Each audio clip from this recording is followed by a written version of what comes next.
Hello दोस्तों, the study IT channel में आपका स्वागत है। आज हम थर्ड पार्ट देखेंगे। ये थर्ड क्लास होगी स्पीड एंड वेलोसिटी की। ये थर्ड पार्ट होगा। Second part and first part already मैं डिस्कस कर चुका हूँ। यदि वीडियो नहीं देखे हैं वीडियो जाकर देखें दोस्तों, बहुत ज़्यादा इंपॉर्टेंट वीडियो है। यहाँ से जितने भी मैं पढ़ा रहा हूँ, यहाँ से एक या दो क्वेश्चन आपके न्यूमेरिकल बनेंगे। न्यूमेरिकल एक क्वेश्चन श्योर बनेगा।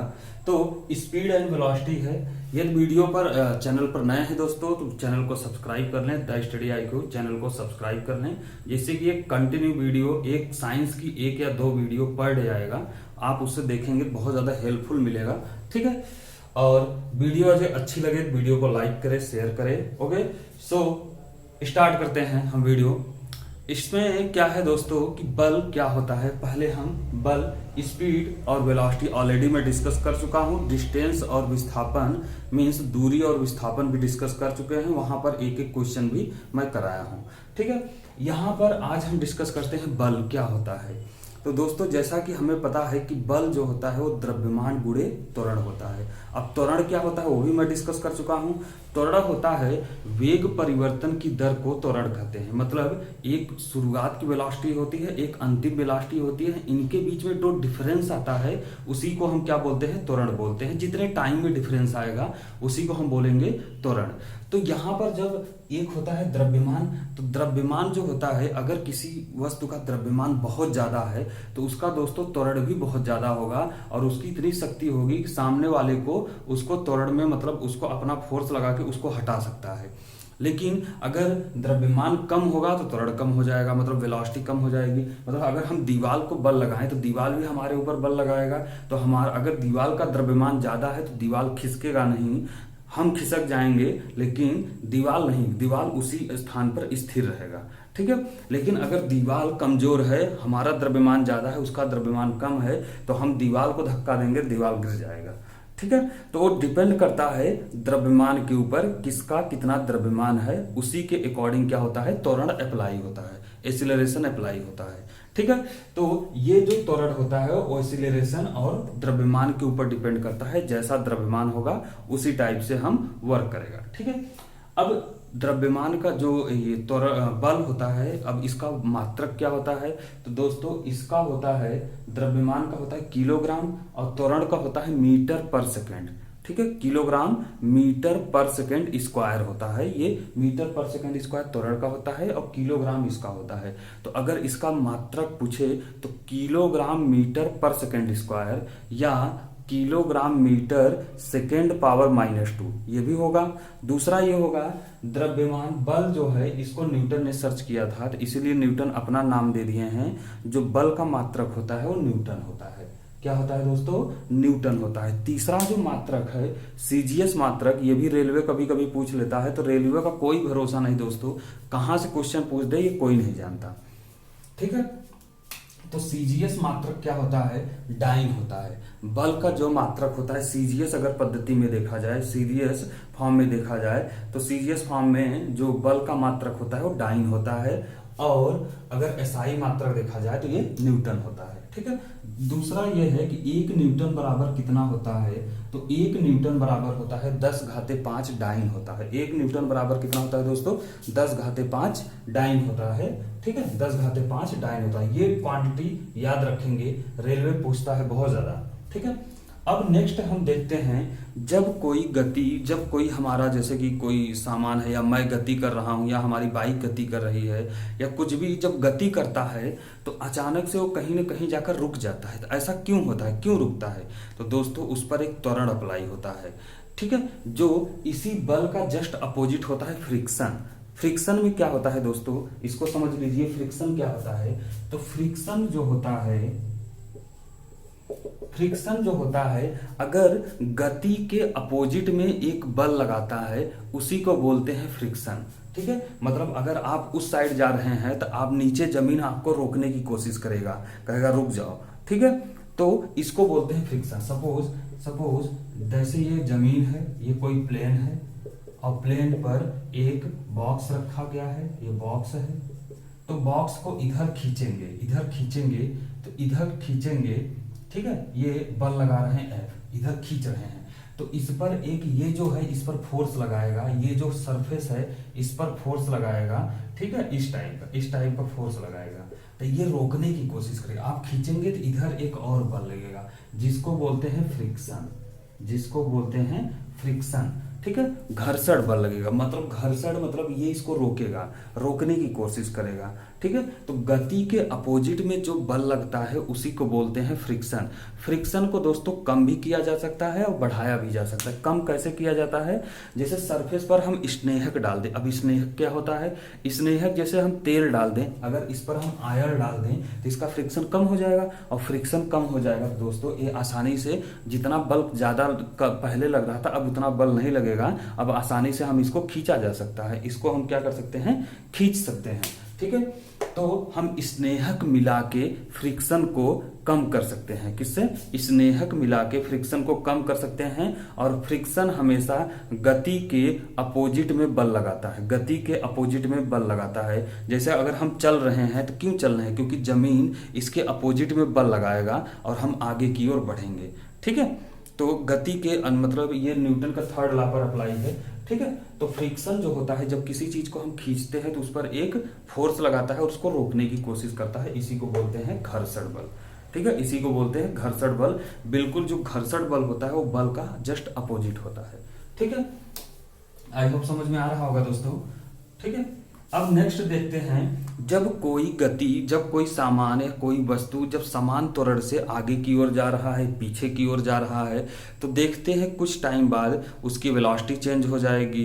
या जैसे आपको बोल दिया जाए कि आप 10 किलोमीटर दौड़ो, तो शुरू में तो बहुत स्पीड से दौड़ेंगे लेकिन बाद में चलते चलते थक जाएंगे। तो थकने का रीजन जो होता है, आपकी गति कम हो जाएगी, ठीक है। तो वो डिपेंड करता है फाइनल वेलोसिटी और इनिशियल वेलोसिटी और त्वरण और समय पर डिपेंड करता है, ठीक है। तो समान त्वरण से सीधी रेखा में गति का समीकरण, तो देखिए 3 समीकरण होते हैं जब समान त्वरण से गति करता है। 3 समीकरण होते हैं। पहला समीकरण होता है v बराबर u प्लस at। यहाँ पर v जो है वो है फाइनल वेलोसिटी। फाइनल वेलोसिटी मतलब अंतिम वेग, फाइनल वेलोसिटी मतलब अंतिम वेग लिख लेंगे दोस्तों। v बराबर होता है अंतिम वेग, u बराबर होता है प्रारंभिक वेग मतलब इनिशियल वेलोसिटी, और a बराबर होता है त्वरण एक्सीलरेशन, और t बराबर होता है टाइम, t बराबर टाइम होता है। तो v बराबर अंतिम वेलोसिटी, u बराबर प्रारंभिक वेलोसिटी, a बराबर त्वरण और t बराबर टाइम होता है। तो जब हमें v या u या a या t निकालना होता है तो हम क्या करते हैं, v बराबर u प्लस at। ये दोस्तों आया है त्वरण से। जैसे त्वरण से कहाँ से आया है निकल के, देखिए a बराबर हमने पढ़ा था change of velocity in per unit time known as the acceleration, या गति परिवर्तन की दर को हम त्वरण कहते हैं, ठीक है। वेग परिवर्तन की दर को हम क्या कहते हैं, त्वरण कहते हैं। तो ये at इस साइड मल्टीप्लाई हो गया तो बराबर हो जाएगा v माइनस u इस साइड आएगा तो v बराबर आ जाएगा u प्लस at। ये हो जाएगा गति का, ये v हो जाएगा वेलोसिटी, अंतिम वेलोसिटी, ठीक है। और ये हो जाएगा प्रारंभिक वेलोसिटी, और ये हो जाएगा त्वरण, और ये हो जाएगा समय। तो फर्स्ट दोस्तों समझ में आ गया क्या कह रहा है। सेकंड s जो होता है ये दूरी बताता है। ये क्या बताता है, दूरी बताता है। ये क्या बताता है दोस्तों, दूरी बताता है। तो s बराबर ut plus half at square. जब दूरी के रिस्पेक्ट में कोई चीज दिया हो तो वहां पर s का यूज करते हैं, वहां पर क्या करते हैं, s का यूज करते हैं, मतलब ये वाला इक्वेशन यूज करते हैं, ठीक है। s बराबर ut plus half at square. याद रखिएगा, इस पर एक क्वेश्चन रेलवे श्योर पूछता है, ठीक है। नेक्स्ट आता है v स्क्वायर बराबर u square plus 2as। v square बराबर u स्क्वायर प्लस 2as। जब वेलोसिटी दिया हो, अंतिम वेलोसिटी, प्रारंभिक वेलोसिटी दिया हो, और एक्सीलरेशन दिया हो और डिस्टेंस दिया हो, तो हम ये यूज करते हैं, ठीक है। तो v स्क्वायर बराबर u स्क्वायर प्लस 2as। सबसे ज्यादा इंपॉर्टेंट ये है दोस्तों, और ये है, ये दोनों बहुत ज्यादा इंपॉर्टेंट है, ठीक है। ये भी याद कर लेंगे क्योंकि इसका भी यूज है। तो दोस्तों याद रखेंगे, s बराबर, पहला है v बराबर u प्लस at। जब समान त्वरण से आगे की तरफ जाए या पीछे की तरफ जाए तो ये यूज करेंगे। दूसरा है s बराबर ut plus half at square. तीसरा है v स्क्वायर बराबर u स्क्वायर प्लस 2as, ठीक है, ये तीनों समीकरण याद होने चाहिए। रेलवे एक क्वेश्चन यहाँ से पुटअप करता है, एनटीपीसी श्योर करता है, ठीक है। ग्रुप डी तो नहीं करेगा क्योंकि उसमें आसान क्वेश्चन होते हैं। यहाँ से एक क्वेश्चन पुटअप होगा एनटीपीसी में आपके, ठीक। नेक्स्ट हम देखते हैं दोस्तों, इसी पर एक क्वेश्चन देखते हैं। ये क्वेश्चन इसी पर बेस्ड है, ठीक है, ये क्वेश्चन इसी पर बेस्ड है। जब भी कोई वस्तु विराम अवस्था से चले तो दोस्तों हमेशा u बराबर 0 होता है। विराम कहीं भी बोल दे, रेस्ट से जब चलेगा या विराम से चलेगा तो हमेशा u प्रारंभिक वेलोसिटी 0 होता है। ये आप मतलब कंफर्म कर लीजिए। इसका जो सोल्यूशन है, एक वस्तु विराम बोल दिया मतलब u बराबर 0 हो जाएगा। u बराबर क्या हो जाएगा दोस्तों? 0 हो जाएगा। अवस्था से प्रारंभ कर 5 सेकंड के लिए तो t बराबर हो जाएगा 5 सेकंड, ठीक है। और 2 मीटर पर सेकंड मतलब v बराबर हो जाएगा 2 मीटर पर सेकंड स्क्वायर। a बराबर हो जाएगा, यहाँ एक्सीलरेशन होता है, ठीक है। समान त्वरण से चलती है तो 5 सेकंड के बाद वस्तु का वेग और विस्थापन ज्ञात कीजिए।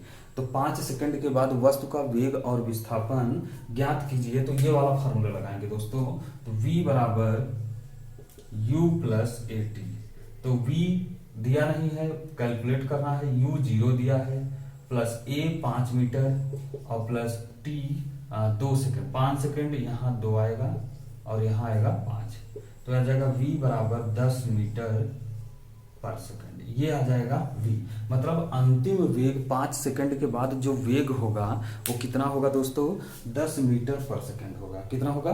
10 मीटर पर सेकंड। मतलब ये 5 सेकंड के बाद की वेलोसिटी है, मतलब ये अंतिम वेलोसिटी है। ध्यान दीजिएगा, अंतिम वेलोसिटी। नेक्स्ट ये बोल रहा है कि दूरी ज्ञात करो। दूरी में हम क्या करेंगे? ये भी यूज कर सकते हैं, ये भी यूज कर, दोनों से आंसर सेम आएगा, ठीक है। तो हम ये यूज करते हैं। तो s बराबर ut plus half A T square, ठीक है। तो u कितना है? 0 है, तो 0 इंटू टी प्लस, या t की वैल्यू हम रख सकते हैं 5 प्लस हाफ, ठीक है। हाफ a की वैल्यू कितनी है? 2, t की वैल्यू कितनी है? 5 बचे 25, ठीक है। 2 2 से कट गया, तो s बराबर कितना आ जाएगा? 25 मीटर। तो कितनी दूरी कवर करेगा 5 सेकंड में? 25 मीटर की दूरी कवर करेगा। कितनी दूरी कवर करेगा दोस्तों? 25 मीटर की दूरी कवर करेगा। और 5 सेकंड के बाद जो अंतिम वेलोसिटी होगा वो होगा 10 मीटर पर सेकंड, 10 मीटर पर सेकंड। याद रखिए ये दोनों इंपॉर्टेंट वैल्यू हैं। s बराबर 25 मीटर और b बराबर 10 मीटर पर सेकंड आएगा, ठीक है। अब हम देखते हैं नेक्स्ट पॉइंट पर चलते हैं। नेक्स्ट पॉइंट ये है कि ये तो होता है कि जब समान त्वरण से कोई वस्तु आगे की तरफ जाए, पीछे की तरफ जाए।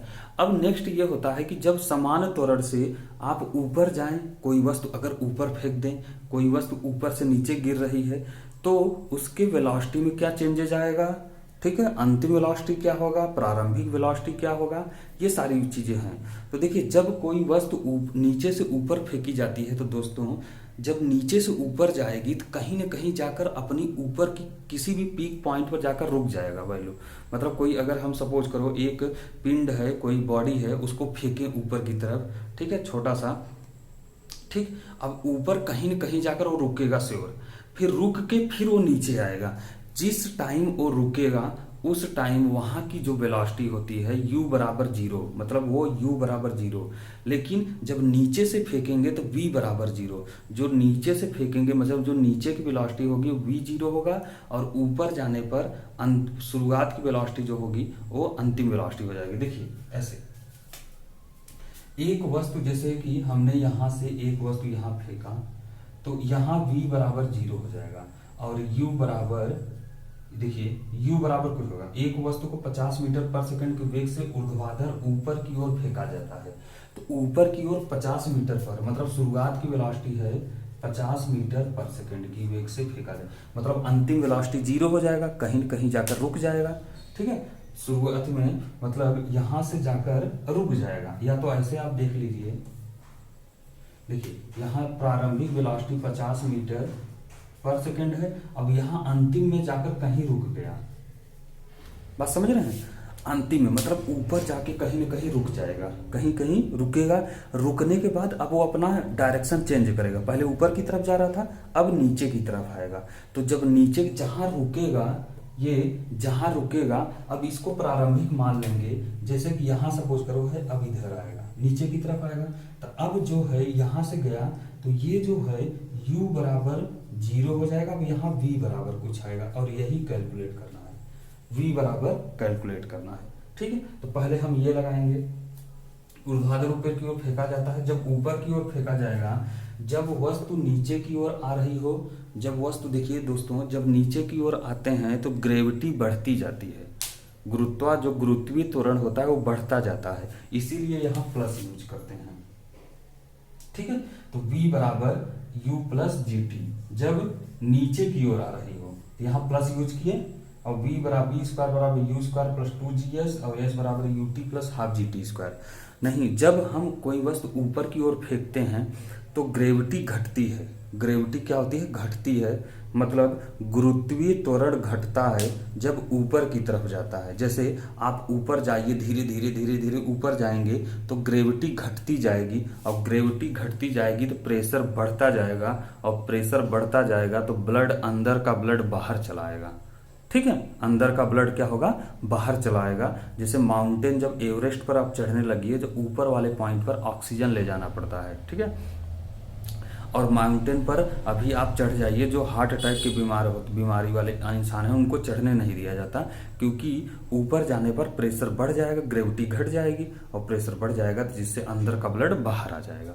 ठीक है, तो यहाँ पर इसीलिए देखिए नीचे की तरफ जब आते हैं तो u square plus 2gs s बराबर ut plus half G T square होता है। ठीक है, और जब ऊपर की ओर जाते हैं तो हम माइनस यूज करते हैं। ऐसा क्यों होता है? क्योंकि g का वैल्यू घटता है। g का वैल्यू क्या होता है? घटता है, इसीलिए v बराबर u minus G T, v square बराबर u स्क्वायर माइनस 2gs और s बराबर ut minus half G T square, ut minus half G T square. ठीक है, ut बराबर हाफ, s बराबर ut minus half G T square.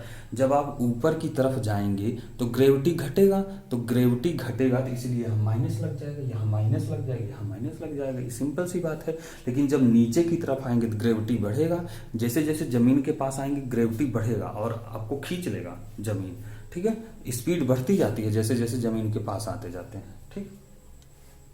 ठीक है, तो इसको क्वेश्चन को हम सॉल्व करते हैं। देखिए क्वेश्चन में क्या कर रहा है, v बराबर 0, u बराबर 50 मीटर पर सेकेंड, तो हम ये फार्मूला लगाएंगे, v बराबर u माइनस जी टी। ये वाला फार्मूला क्यों लगाएं? क्योंकि ऊपर की तरफ जा रहा है। हाँ जी, ठीक, 0 बराबर 50 माइनस जी का वैल्यू 10 रखेंगे और गुणे टी, तो जी का वैल्यू 9.8 मीटर पर सेकेंड स्क्वायर होता है, तो हम यहाँ 10 लेंगे, 10, क्योंकि ये 10 के बिल्कुल नियर है। ठीक है, तो 50 इधर आएगा, 50/10 बराबर टी बराबर आ जाएगा 5 सेकेंड। कितना आ जाएगा दोस्तों? 5 सेकेंड। टी बराबर कितना आ जाएगा? 5 सेकेंड। अब क्या निकालना है कि हमें वेलोसिटी निकालना, v निकालना है। तो v निकालने के लिए अब नीचे की तरफ आ रहा है, तो नीचे की तरफ u 0 हो जाएगा, तो यही चीज रख लेंगे यहाँ पर।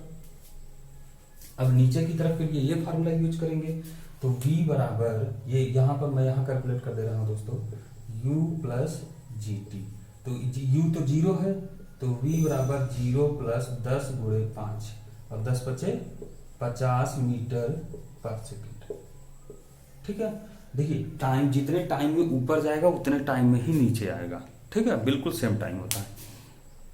तो v बराबर हो जाएगा 50 मीटर पर सेकेंड, मतलब अंतिम जो वेलोसिटी होगी, मतलब गेंद जो है ऊपर गया और ऊपर से जिस वेलोसिटी से फेंका गया था उसी वेलोसिटी से वो नीचे भी आएगा। ठीक है, अगर कोई पूछे कि जिस वेलोसिटी से ऊपर से फेंका जाए नीचे से ऊपर, उसी वेलोसिटी से ऊपर से नीचे भी आएगा। ठीक है, तो इसीलिए v बराबर 50 मीटर पर सेकंड हो जाएगा और यहाँ t बराबर 5 सेकंड हो जाएगा। और दोस्तों याद रखेंगे, जब ग्रेविटी ऊपर की तरफ जाएंगे तो ग्रेविटी घटता है, ठीक, गुरुत्वीय त्वरण घटता है, और नीचे की तरफ आएंगे तो गुरुत्वीय त्वरण बढ़ता है। इसी रीजन से हम जब नीचे की तरफ आते हैं तो समीकरण में प्लस होता है, और जब ऊपर की तरफ जाते हैं तो समीकरण में माइनस होता है। ठीक है, और जो एक समान त्वरण है, समान त्वरण से सीधी रेखा में जो गति का समीकरण है वो तो यही रहेगा, v बराबर u plus a t, v square बराबर u स्क्वायर प्लस 2at और s बराबर ut plus half at square. ठीक है, ये बहुत ज्यादा, यहाँ से एक क्वेश्चन आपके एग्जाम में बनेगा, इस पूरे बोर्ड से एक क्वेश्चन आपको आएगा, ठीक है। बिल्कुल अच्छे से पढ़ लीजिए। यहाँ से समीकरण क्या होता है, ऊपर की तरफ और नीचे की तरफ जाते हैं तो त्वरण क्या होता है, और इस पर हम कैसे क्वेश्चन को सॉल्व करते हैं, ठीक है, कैसे क्वेश्चन को सॉल्व करते हैं। ठीक, आई होप समझ में आ रहा होगा दोस्तों, ठीक है। यदि वीडियो अच्छी लगे दोस्तों तो वीडियो को लाइक करें, शेयर करें, और चैनल पर अगर नए आए हैं तो चैनल को सब्सक्राइब कर लें, और दोस्तों को शेयर बताएं कि चैनल को सब्सक्राइब करें, और वीडियो कंटिन्यू देखें, क्योंकि 1 या 2 वीडियो डेली आएंगी, जिससे कि आपकी भी कॉन्फिडेंस लेवल बढ़ेगा, ठीक है। थ्योरेटिकल पोर्शन पढ़ाया जाएगा यहाँ पर, अभी जो है तो थ्योरी ही पढ़ाई जाएगी, अभी न्यूमेरिकल पोर्शन नहीं पढ़ाया जाएगा, ठीक है। ओनली थ्योरी चलेगा। जब थ्योरी कंप्लीट हो जाएगा फिर हम फिजिक्स का क्या लाएंगे, न्यूमेरिकल पोर्शन लाएंगे, ऑब्जेक्टिव टाइप क्वेश्चन लाएंगे, ठीक है। सो आज के लिए बस इतना ही। Thank you.